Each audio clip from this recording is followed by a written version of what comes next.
Well hey guys, welcome back to the channel. कैसे हैं आप सभी? आई होप सब बहुत ही ज़्यादा बढ़िया होगे। मेरे सामने खड़ी है 2025 NS 200, one of the best machine रहने वाली है भाई इन दिस सेगमेंट। और जब से बजाज ने इसको अपडेट किया है ना, तो भाई वो चीज़ें तो और ज़्यादा लाजवाब कर दिया है। USD सस्पेंशंस मिल जाते हैं, डिजिटल मीटर है, ऑल LED सेटअप आप लोगों को मिल जाता है वेरी नाइसली। मतलब अच्छे तरीके से भाई बाइक को करा है और एक काफ़ी ना बजट फ्रेंडली आप लोगों के लिए रहने वाली है। लाइक आप MT-15 देखते हो, काफ़ी कॉस्टली है। ड्यूक 200 काफ़ी कॉस्टली है, but this machine is very मतलब मैं कह सकता हूँ वैल्यू फॉर मनी प्रोडक्ट है आप लोगों के लिए, अगर आप लोग 200cc कैटेगरी में लेना चाहते हो। और इसका एक राइड रिव्यू करने वाले हैं भाई, कैसी चलती है कैसी नहीं चलती है, उन सारी चीज़ों के बारे में आज की वीडियो में बात करेंगे। सबसे पहले पैर देख लो भाई, दोनों पैर इजीली जो है वो मेरे एक्सेसिबल है। नीचे तो 5.5 मेरी हाइट है, कोई दिक्कत वाली बात नहीं है। छोटे मतलब छोटी हाइट वाले बंदों के लिए भी आराम से चला सकते हैं।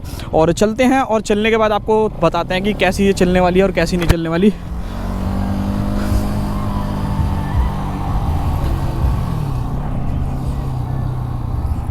सो भाई भगाने के मामले में बात करते हैं सबसे पहले।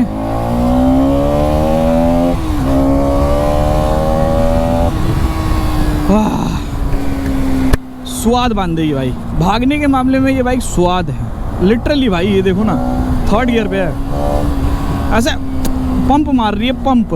तो पावर भाई नो डाउट कोई ऑब्जेक्शन नहीं है। 24 bhp आपको मिलता है, 18 Nm का टॉर्क आपको मिल जाता है। बहुत ही लिटरली अमेजिंग भागती है और मज़ा आएगा आपको जब भी इस बाइक को चलाओगे ना, तो स्वाद ही आ जाएगा। तो ये सारी की सारी चीज़ें हैं। बाकी थोड़ा सा और भगाते हैं इसे और बताते हैं आपको कैसी रहने वाली है बाइक।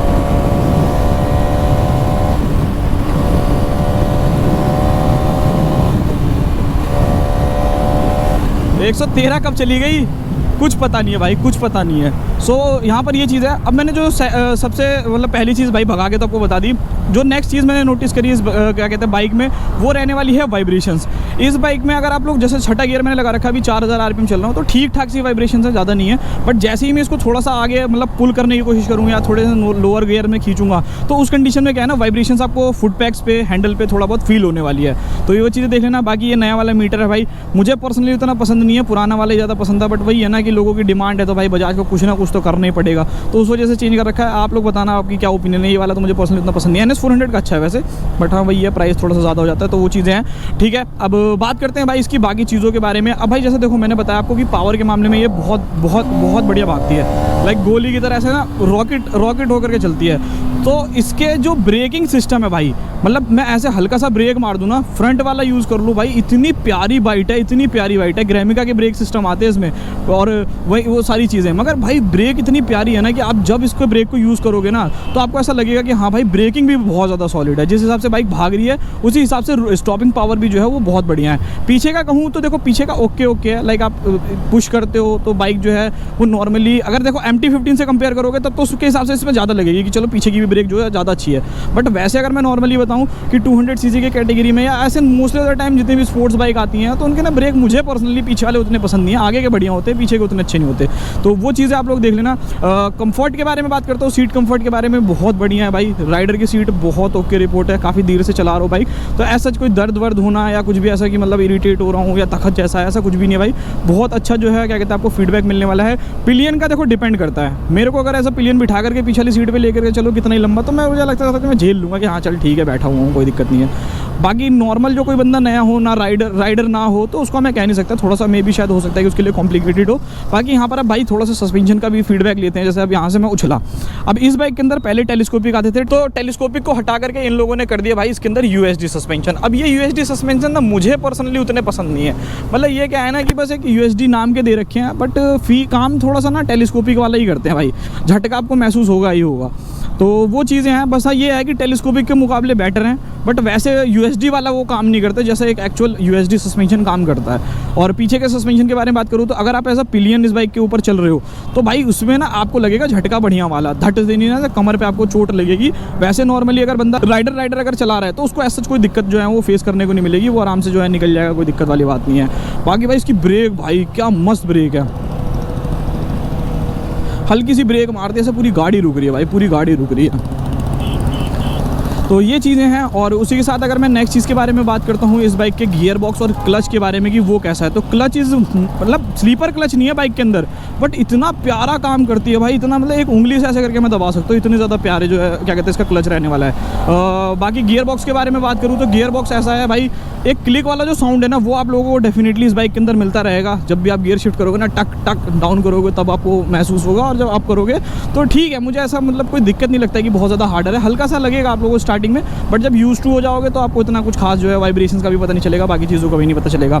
हीटिंग इशू के बारे में बात करते हैं भाई कि हीटिंग इशू कैसा है, तो देखो अभी तो चल रही है सर्दियाँ दबा के, अभी मैं इस बाइक को कितना ही हाई रेव करके 1 आध घंटे भी भगा करके चला लूँ ना, तो हल्की फुल्की गर्मी आपको पता चलेगी कि हाँ हल्की फुल्की गर्मी जो है वो है। बट हाँ अगर मैं बात करूँ कि भाई गर्मियों में क्या हाल होगा, तो गर्मी में हो सकता है कि आपको थोड़ा बहुत जो है इरिटेट करे, और ना वहीं तो हल्का फुल्का जो है वो इरिटेट कर सकती है। अब भाई टायर्स के ऊपर आते हैं कि टायर्स का फीडबैक कैसा, तो देखो यार टायर का फीडबैक जो मुझे पर्सनली बताऊँ ना, हल्की फुल्की वॉबलिंग जो है वो है। जैसा अभी मैं 50-60 चल रहा हूँ, सीधे चलोगे कोई दिक्कत नहीं है, बट जहाँ आपने भगाने की कोशिश करी ना इसे, तो हल्का सा जब आप हाई स्पीड में जाते हो सो उस कंडीशन में हल्का फुल्का आप लोगों को ऐसा लग सकता है कि बाइक जो है हल्की फुल्की ना डगमगा रही है। तो वो चीज़ें आप लोगों को देखनी पड़ेगी भाई अपने हिसाब से कि भाई आपके मतलब की है या नहीं है। नहीं तो ये हो सकता है कि आप इस बाइक को लो और सबसे पहले इसका टायर चेंज करा लो, या तो ऐसा कर सकते हो कि लो स्पीड में पहले अपना नॉर्मली वही टायर घिस के फिर दूसरा एक नया टायर लगवा लो। तो वो चीज़ें जो है वो आप लोग देख लेना।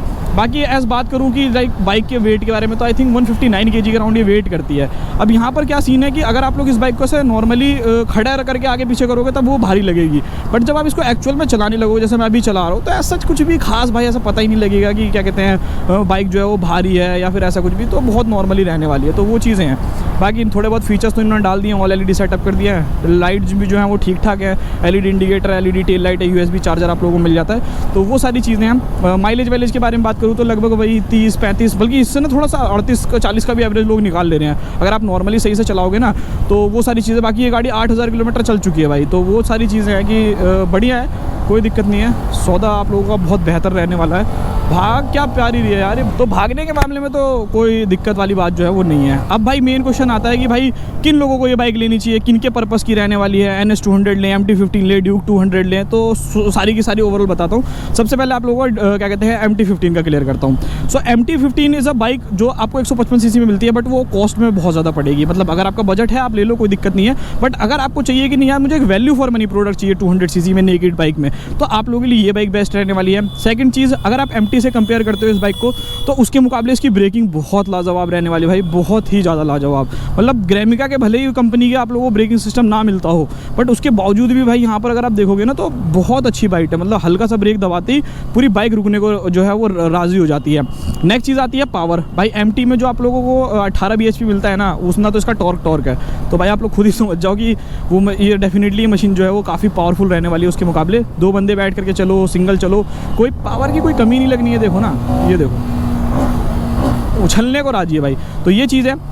दूसरी चीज़ के बारे में बात करूं कि भाई यहाँ पर अगर मैंने पावर का आप लोगों को पावर का बता दिया, अब सीट कंफर्ट के बारे में बात करूं तो देखो MT की जो सीट है वो कंफर्टेबल है, कोई दिक्कत नहीं है। बट अगर आप लोग एज अ मतलब राइडर एज अ पिलियन बैठ के जाओगे, वहाँ पर आप लोगों को ना MT में कोई कहीं से कहीं तक सुकून नहीं मिलेगा। इसमें तो फिर भी आप लोगों को सीट मिल जाती है। तो वो चीज़ें हैं। अगर आप एक ऐसी बाइक ढूंढ रहे हो जिसमें पावर बढ़िया हो, प्राइस कम में आ जाए, सो भाई आप इस बाइक की तरफ जा सकते हो। अगर आपको पैसे का कोई बजट का इशू नहीं है कि नहीं यार कोई दिक्कत नहीं है, एक बार लूँगा अच्छी बाइक लूँगा, वाइब्रेशन नहीं चाहिए, माइलेज और ज़्यादा अच्छा चाहिए और ज़्यादा मतलब मेरे को सिंगल ही चलना होता है, तो उस कंडीशन में आप MT-15 की तरफ जा सकते हो। अब आती है ड्यूक की बारी कि ड्यूक किन लोगों को लेनी चाहिए। सो यहाँ पर अगर मैं ड्यूक के बारे में बात करूँ तो भाई ड्यूक का जो सीन है ना वो ऐसा है कि भाई आप लोगों को सारी चीज़ें चाहिए टॉप ऑफ द लाइन, कि पावर बाइक के अंदर बहुत ज़्यादा ज़बरदस्त हो, फीचर्स बहुत ज़्यादा ज़बरदस्त हो, और भाई भागने में ना कॉम्पोनेंट और बाकी चीज़ें जो है वो बहुत अच्छी होनी चाहिए। सो उस कंडीशन में आप जो है वो ड्यूक 200 की तरफ जा सकते हो।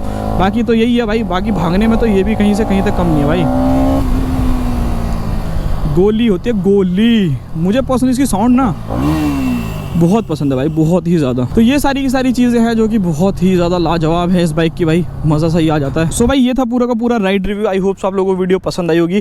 कैसी लगी आपको बाइक और कैसा लगा इसका रिव्यू आप मुझे ज़रूर बताना। अगर कोई चीज़ छूट गई हो तो भाई कमेंट करके पूछ सकते हो अपने भाई से, ऐसी कोई दिक्कत वाली बात नहीं है। इंस्टाग्राम का हैंडल जो है वो मिल जाएगा आप लोगों को, और आप में से भी कोई अपनी बाइक का एक्सपीरियंस शेयर करना चाहता है या चाहता है कि भाई राइड रिव्यू करके हम भी अपने चैनल पर डालें, तो आप मेरे को कॉन्टैक्ट कर सकते हो डेफिनेटली। बाकी मिलते हैं किसी और नेक्स्ट वीडियो में। इससे रिलेटेड कुछ भी पूछना हो फटाक से कमेंट कर दो, इंस्टाग्राम पर आ जाओ, सब कुछ पता चल जाएगा।